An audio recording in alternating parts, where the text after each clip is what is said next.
Great question. The Halliburton loophole specifically is the exemption to the Safe Drinking Water Act.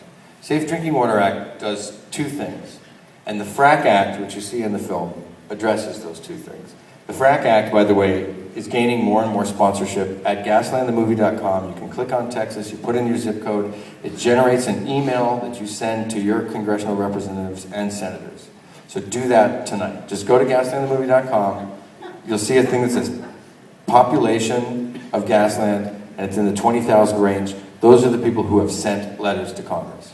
So it's about 20,000 times, I guess, 2 senators and 1 congressman or woman. So do that tonight, and that helps move the FRAC Act along. What the FRAC Act does, it would reinstate the Safe Drinking Water Act for hydraulic fracturing, meaning any chemicals injected under the ground have to be reported to the EPA, which means that's the disclosure requirement. So well by well, you'd have to generate a report to the EPA of what chemicals were going and being injected under the ground and in what concentrations. And that's the first part. The second part has to do with EPA permitting. So the EPA would have to permit hydraulic fracturing. It wouldn't be on the state's agenda, it would be an EPA thing. So the EPA would also have to have a permit for hydraulic fracturing. The disclosure piece of this is looking quite good.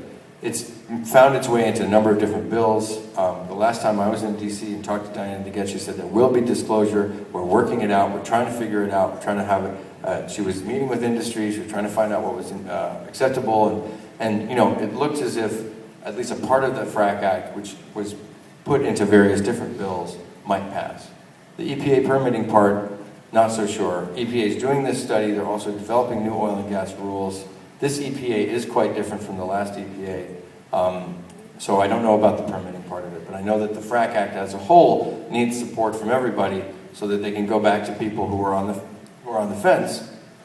You know, some of those Democratic senators and congressmen and women who are on the fence and say, look, we could just do this part of it now. We need to do this part of it now. And that would be really significant because it would really aid in figuring out what to test for. A test for 600 different chemicals is $40,000. A test for one is about $500 or $600. So if you know what you're testing for in that location, you can really get this done in a much better way. Plus there's the whole issue of liability. Because if the company says, well, we didn't use that chemical on that location, there's no record of it, they weren't required to have a record of it, then you can't prove that they were at fault, which is why they get away with saying there's never been a proven instance of contamination due to hydraulic fracturing. See, it's not really a true sentence. It's a sentence that's devised by 15 or 16 different lawyers to be true.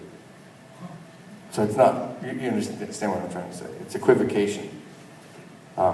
It's only true as far as you're not actually paying attention to what they just said.